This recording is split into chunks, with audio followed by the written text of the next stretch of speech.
She hit my parked car. I had the evidence right in front of me. White paint smeared across my black passenger door. Black paint transferred onto her white car. But when I asked her to exchange insurance details, she looked me straight in the face and called me a liar. Then she told me to call the police. So I did.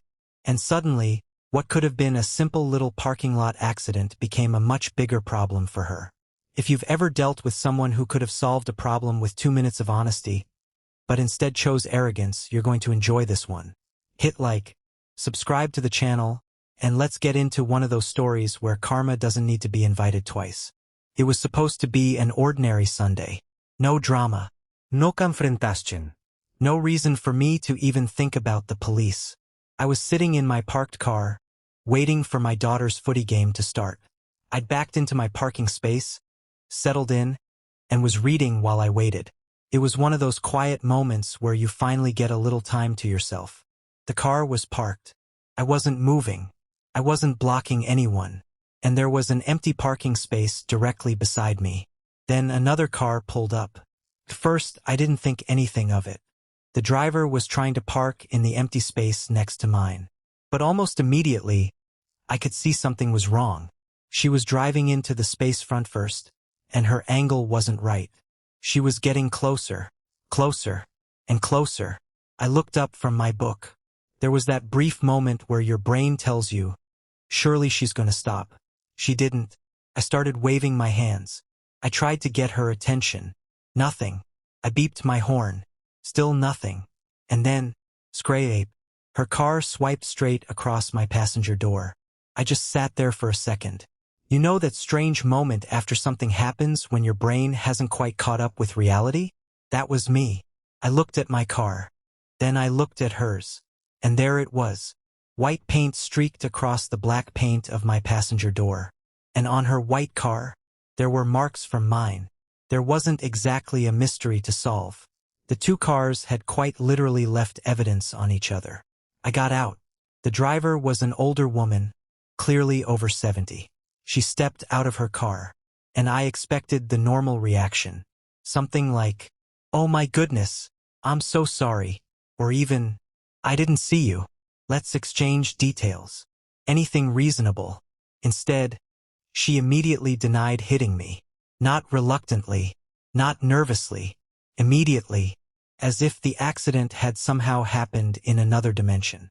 I looked at the damage, then at her car, then back at her. I couldn't believe what I was hearing.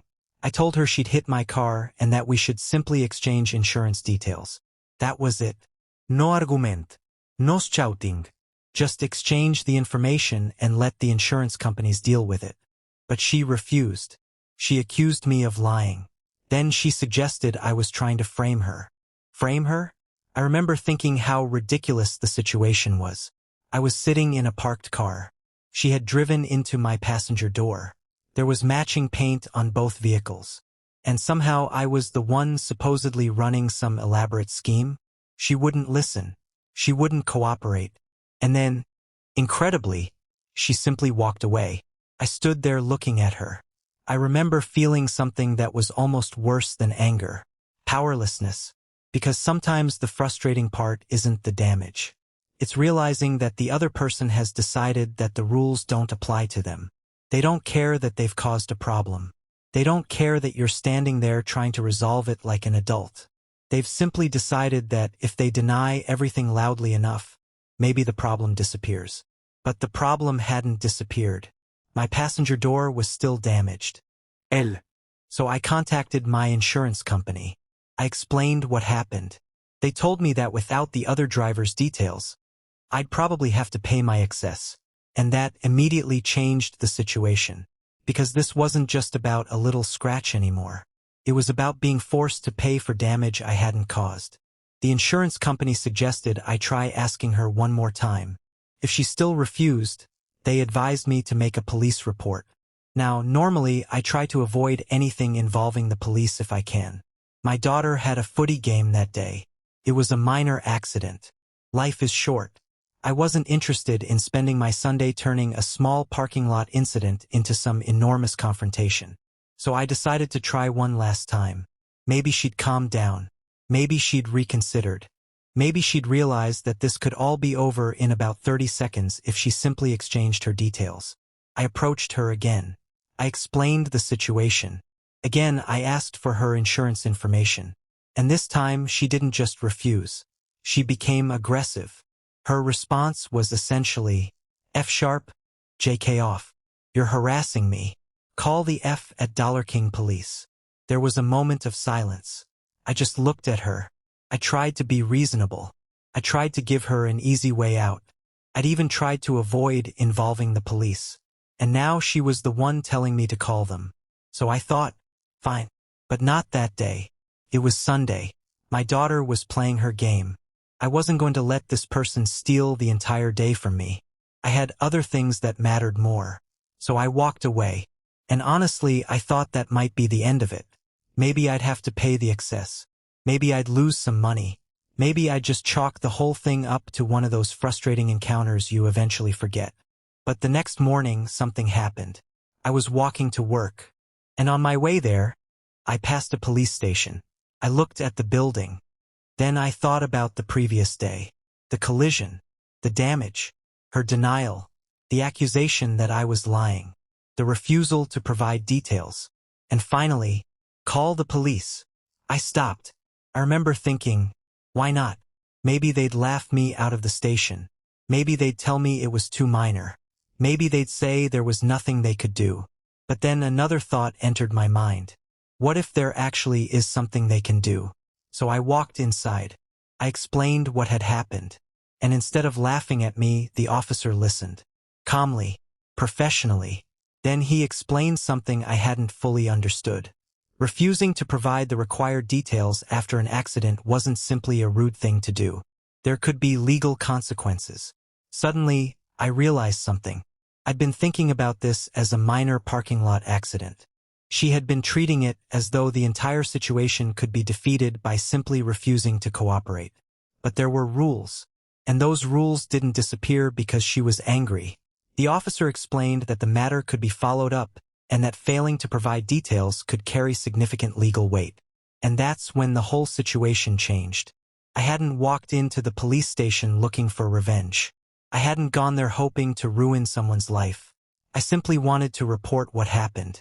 But now there was a process. And for the first time since the accident, I felt like I wasn't completely powerless. Think about how different this could have been. She could have stopped. She could have looked at the damage. She could have said, I'm sorry. Here's my information. 2 minutes. That's it. The insurance companies could have handled everything. She could have driven away. I could have gone to my daughter's footy game without giving the incident another thought. Instead, she denied everything. She accused me of lying. She refused to provide her details. She walked away. And when I tried one final time to resolve it peacefully, she told me to call the police. So I did exactly what she told me to do. And that was the part that made the situation so satisfying. She had tried to turn her refusal into my problem. But by refusing to cooperate, she had potentially created a legal problem for herself. The person who had initially looked like she was walking away from the situation wasn't necessarily walking away at all. The issue could now follow her. And I hadn't needed to threaten her. I hadn't needed to shout. I hadn't needed to chase her down. I simply told the truth, documented what happened, contacted my insurer, and finally went to the police station when I realized there was a legitimate reason to report it. The irony was almost perfect. She had literally told me, call the police. So I did. And honestly, that's the lesson here. Sometimes the most satisfying revenge isn't revenge at all. It's simply refusing to let someone else's arrogance convince you that you're powerless. She could have solved the entire situation with basic decency. Instead, she chose denial. And in the end, her own decision to refuse to cooperate created consequences far bigger than the original scratch on my car. If you've ever watched someone make a simple problem 10 times worse because they refused to admit they were wrong, tell me about it in the comments. And if you enjoyed this story, hit like, subscribe, and turn on notifications for more Reddit revenge stories where karma has a way of finding people who really didn't see it coming.